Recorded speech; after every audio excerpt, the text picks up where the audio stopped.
আসসালামু আলাইকুম। দেশ এবং দেশের বাইরে যে যেখান থেকে শুনছেন সবাইকে স্পোর্টস বাংলা আপডেট চ্যানেল থেকে জানাচ্ছি শুভেচ্ছা। চলে এলাম আরও কিছু নতুন আপডেট নিয়ে। বার্সেলোনার সমর্থকদের জন্য দীর্ঘ প্রতীক্ষার অবসান হতে চলেছে। মাঝমাঠের প্রাণভোমরা গাভি অবশেষে ইনজুরি কাটিয়ে দলের সাথে অনুশীলনে ফিরেছেন।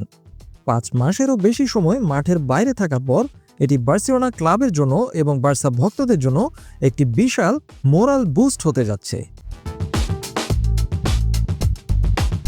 বার্সা মিডফিল্ডের অন্যতম প্রাণভোমরা গাভির প্রত্যাবর্তন এবং অনুশীলনে তাকে টানেল অফ স্ল্যাবস দিয়ে সতীর্থদের বরণ করে নেওয়া। সর্বশেষ রিপোর্ট অনুযায়ী বার্সেলোনার ট্রেনিং গ্রাউন্ড সিউতাদ এসপোর্তিভাতে এক আবেগঘন পরিবেশ তৈরি হয়েছিল।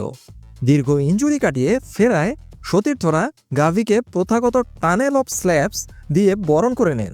এই টানেল অফ স্ল্যাবস হচ্ছে 2 সারিতে খেলোয়াড়রা দাঁড়িয়ে থাকে এবং হালকা চড়থাপ্পড় মেরে অভিবাদন জানায় কামব্যাক করা প্লেয়ারকে। অর্থাৎ যদি কোনো প্লেয়ার ইনজুরি থেকে ফিরে আসেন তাহলে সেই প্লেয়ারকে টানেল অফ স্ল্যাবস দিয়ে বরণ করে নেওয়া হয়।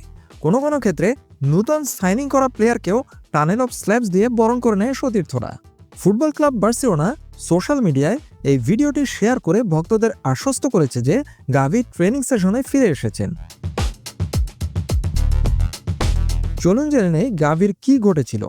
আগস্টের শেষের দিকে হাঁটুতে চোট পান গাভি। শুরুর দিকে রক্ষণশীল পদ্ধতিতে চিকিৎসার মাধ্যমে চেষ্টা করা হলেও গাভি রিকভারি করতে পারেননি, অর্থাৎ সেই চিকিৎসা ব্যর্থ হয়েছিল। পরবর্তীতে সেপ্টেম্বর মাসে তার হাঁটুতে অর্থ্রোস্কোপিক সার্জারি সম্পন্ন করা হয়। আর ঠিক এর পরপরই বার্সেলোনা কর্তৃপক্ষ গাভির ক্ষেত্রে কোনো তাড়াহুড়া করতে চায়নি তাকে মাঠে ফেরানোর জন্য। তাকে পাঠানো হয়েছিল রিহ্যাবিলিটেশন প্রোগ্রামে। একের পর এক বিভিন্ন রিহ্যাবিলিটেশন প্রোগ্রামের ধাপ সম্পন্ন করে ধীরে ধীরে একা একা বল নিয়ে প্র্যাকটিস করার পর এখন গাভি দলের সাথে আংশিক সেশনে যোগ দিয়েছেন, অর্থাৎ তিনি এখন সুস্থ হওয়ার শেষ পর্যায়ে রয়েছেন। গাভির মাঠে ফেরার সম্ভাব্য তারিখ কবে হতে পারে? বিশ্লেষকদের মতে অনুশীলনে ফিরলেও ম্যাচ খেলতে গাভির আরও কিছুটা সময় লেগে যেতে পারে। বার্সেলোনার সম্প্রতি অ্যাটলেটিকো মাদ্রিদ এবং জিরোনার কাছে টানা 2টি পরাজয়ের ফলে কিছুটা ব্যাকফুটে চলে গিয়েছে। এই কঠিন সময়ে গাভির মতো একজন লড়াকু মিডফিল্ডারের ফেরা দলের আত্মবিশ্বাস অনেক উপরে তুলে ফেলতে পারে। তবে গাভির জন্য মূল চ্যালেঞ্জ হবে মাঝমাঠের লড়াই। বর্তমানে বার্সেলোনার মিডফিল্ডে দাপট দেখাচ্ছেন পেদ্রি এবং ফ্র্যাঙ্কি ডি ইয়ং। এছাড়াও রয়েছেন দানি ওলমো এবং ফেরমিন লোপেজ। আবার তরুণ প্রতিভাদের মধ্যে আলো ছড়িয়ে যাচ্ছেন মার্ক বার্নাল এবং মার্ক কাসাদো।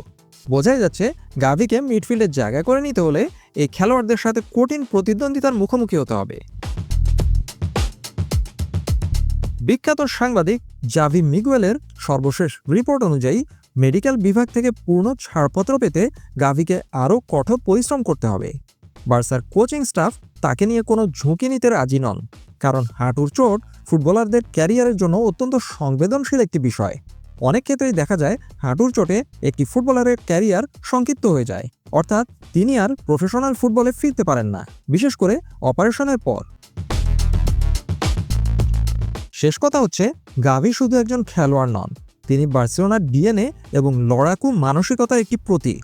তার মাঠে ফেরা মানে বার্সেলোনার মাঝমাঠে নূতন করে প্রাণশক্তি সঞ্চার হওয়া। এখন বার্সা ভক্তরা অপেক্ষায় আছেন এই গাভি কবে মাঠে ফিরছেন।